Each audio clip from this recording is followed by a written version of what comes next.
উত্তর চীনের হেলংচিয়ানের প্রাদেশিক রাজধানী হারবিন। চীনের বরফের শহর খ্যাত এই হারবিন সেজেছে মায়াপুরীর সাজে। স্বপ্নের মতো এক ফ্যান্টাসি জগৎ যেন। শীতের স্বপ্ন, এশিয়া জুড়ে ভালোবাসা, এমন থিমে হারবিনের আইস স্নো ওয়ার্ল্ডের জমকালো আয়োজন শুরু হয়েছে গত সপ্তাহে। এখন পর্যন্ত বানানো হয়েছে 3 লাখ ঘনমিটারের বরফের ভাস্কর্য। 2025 সালের হারবিন এশিয়ান উইন্টার গেমসকে মাথায় রেখেই সাজানো হয়েছে এবারের আয়োজন।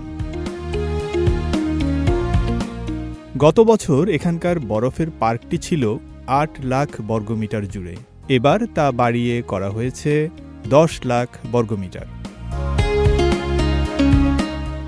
পার্কটিতে আছে 9টি আকর্ষণ, 42টি দেশ ও 3টি অঞ্চলের ল্যান্ডস্কেপ তৈরি করা হয়েছে এখানে, যে দেশগুলো মূলত অলিম্পিক কাউন্সিল অব এশিয়া বা ওসি এর সদস্য।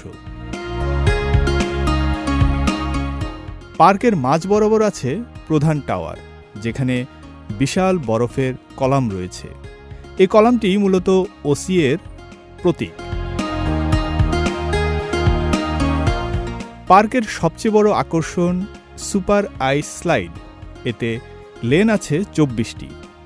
আরও আছে একটি 300 মিটার লম্বা বায়ুরোধী উষ্ণ ঘর।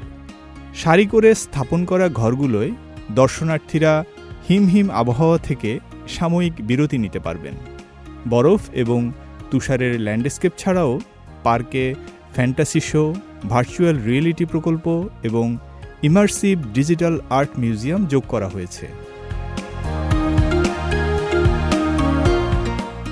গত শীতে হাজারো দর্শককে আকর্ষণ করা স্নো ডিস্কো ইভেন্টটি এবারও পার্কের ড্রিম স্টেজে অনুষ্ঠিত হবে। 2025 সালের 7 ফেব্রুয়ারি হারবিনে উদ্বোধন হতে যাওয়া নবম এশিয়ান উইন্টার গেমস হবে 2022 বেইজিং শীতকালীন অলিম্পিকের পর চীনে আয়োজিত প্রথম বড় আন্তর্জাতিক বরফ ও তুষার ইভেন্ট।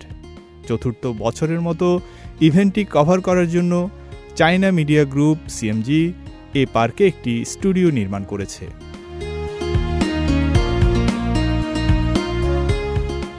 শুধু আনন্দ উৎসবই নয়, বরফ এবং তুষার পর্যটন এখন হারবিন সহ উত্তর চীনের অনেক শহরেরই অর্থনৈতিক প্রবৃদ্ধির অন্যতম চালিকাশক্তি হয়ে উঠেছে। হারবিনে তৈরি করা হচ্ছে বিভিন্ন তুষার ভাস্কর্য। এ তালিকায় যেমন আছে সবার প্রিয় মিস্টার স্নোম্যান, তেমনি ক্লাসিক চীনা সাহিত্যের আইকনিক বানর রাজা উখংকেও দেখা যাবে।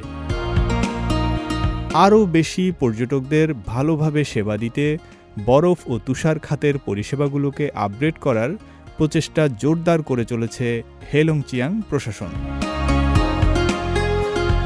উত্তর চীনের ইনার মঙ্গোলিয়া স্বায়ত্তশাসিত অঞ্চলের বায়ান্নুর সিটিতে পর্যটকরা শীতের পরিবেশে গা ভাসাতে জড়ো হয়েছিল একটি প্রাণবন্ত বরফ ও তুষার কার্নিভালে ছিল নানা ধরনের মজার প্রতিযোগিতা।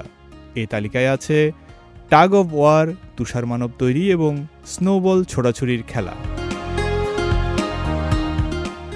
এছাড়াও কার্নিভালে দর্শকরা ড্রাগন ও সিংহ নাচের মতো লোকজ পারফরমেন্স উপভোগ করতে পেরেছেন।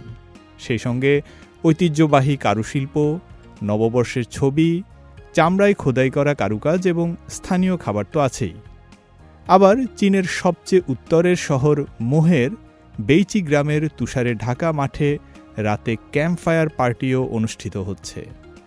উজ্জ্বল স্ফুলিঙ্গগুলো রাতের আকাশকে করছে আলোকিত, আর আগুনকে ঘিরে পর্যটকদের নাচ যেন এনে দিচ্ছে ভিন্ন জগতের অনুভূতি।